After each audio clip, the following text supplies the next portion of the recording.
Did you know that roughly 74% of American adults are overweight while 42% are considered obese? According to the BMI calculator provided by the Center for Disease Control, I myself, sitting here at 5 feet 1 inch tall and 135 pounds, am considered overweight. Bearing in mind, people should embrace themselves at any weight, but it is no surprise that millions of Americans are interested in weight loss. After all, the diet and fitness industry rakes in billions of dollars every year. Weight loss is an attainable goal for anyone by following a few simple steps that we will discuss over the next few minutes. Creating a caloric deficit is the most tried and true method of weight loss, despite what you may see on commercials on TV. A caloric deficit is when you are consuming fewer calories than you are burning off through exercise and basic metabolic functions. Determining your total daily energy expenditure is the first step in creating your weight loss goal. Once you have calculated that, you are able to determine a safe and realistic weight loss goal. The creation of an adequate caloric deficit will come next, and using tools to track your caloric intake. Lastly, we will discuss the ways that physical activity can contribute to your deficit, as well as the health benefits of physical activity. So you've decided that you want to try to lose weight. Awesome. Now you might be wondering where to start. Figuring out where to start can be a daunting task. I'm sure you've walked through a book aisle with many diet options. While there are dozens of diets out there that promise weight loss, many can be restrictive, and while they very possibly could lead to weight loss, it's only because they put you in a caloric deficit. Weight loss doesn't have to be complicated or leave you feeling confused. To lose weight, we simply need to be in a caloric deficit consistently. The first thing that you'll need to do is figure out your TDEE, which is your total daily energy expenditure. There's a bunch of online calculators that you can use to find this. These calculators take into account things like your height, your sex, your age, your current weight, and your physical activity level. Once you input your numbers, the calculator will spit out numbers are specific to you, and it'll be your TDEE, which is basically just an approximation of the amount of calories it would take to maintain your current body. A calorie is just a unit of energy that we use to measure the amount of energy a food contains. We also measure energy burned through activity and metabolic processes with calories. There are 3,500 calories in 1 pound.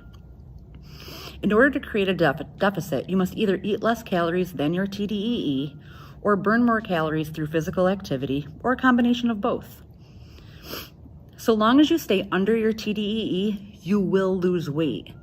The amount of weight that you lose will depend on the severity of your deficit. It's important to note that safe weight loss is considered 1 to 2 pounds per week, and you should never eat less than 1,200 calories a day. Next, Connor is going to be telling you about ways to create a deficit through food.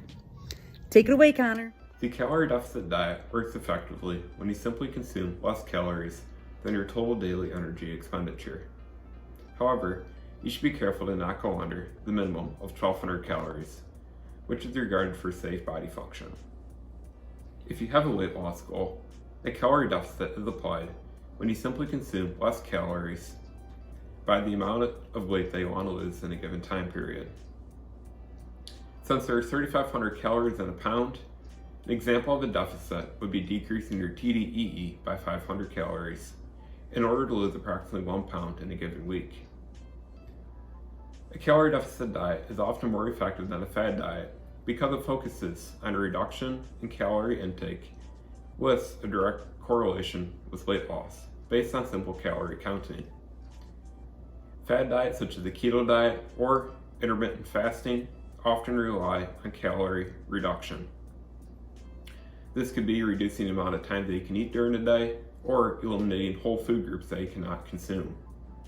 These practices are often difficult for people to follow, which is why they're ineffective. The next step in following a calorie deficit diet is logging the calories that you intake. This can be as simple as using available apps on your smartphone.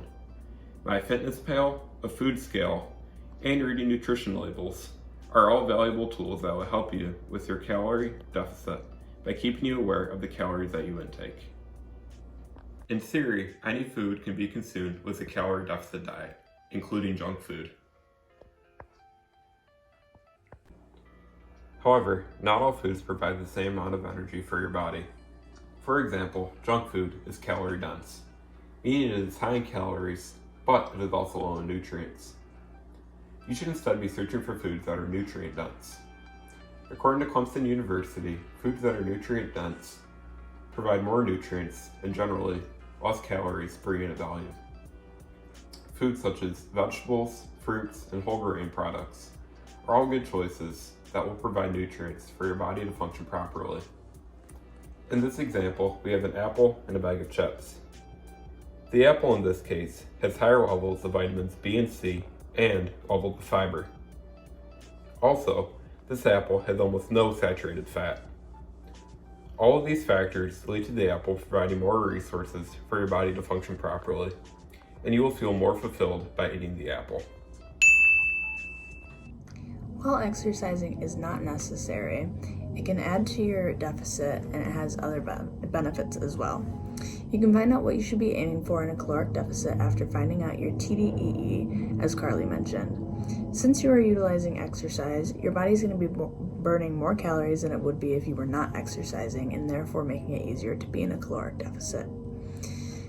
There also are many benefits to exercising, the main one being your cardiovascular health. Cardiovascular diseases are the leading cause of death in the United States to all races and genders. When you exercise daily, this is lessening your risk of developing cardiovascular disease down the road, because as you age, the arteries in your heart are naturally filling with plaque, and the plaque is called atheroma. When you exercise, you're reducing the speed that this plaque builds up, and it's ultimately reducing your risk of developing a serious problem down the road. But overall, exercise is going to allow you to better your health while helping you achieve that goal that you're working towards along with your caloric deficit. A lot of people may not believe that they have the time to get in a workout, because a lot of people, when they think of workouts, they think of going to the gym for an hour or 2 hours, because that's what some people do. But honestly, even going for a 30-minute walk a day can benefit you. There's no magic trick to losing weight. You just gotta do the work. Figure out your TDEE, come up with a goal, how much you want to weigh, and then do the math, right? And once you figure out what kind of foods you need to eat and how much caloric intake you need to have and caloric deficit you need to hit, then you can start adding more activities to help you reach that goal. Now, do you need to exercise?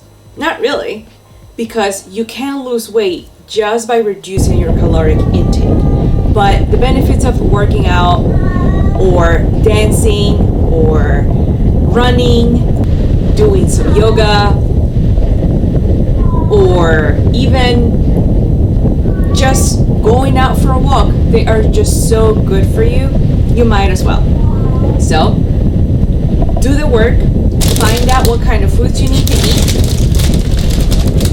review the nutrition and the calories, because there may be some nutrition, but maybe not in junk food.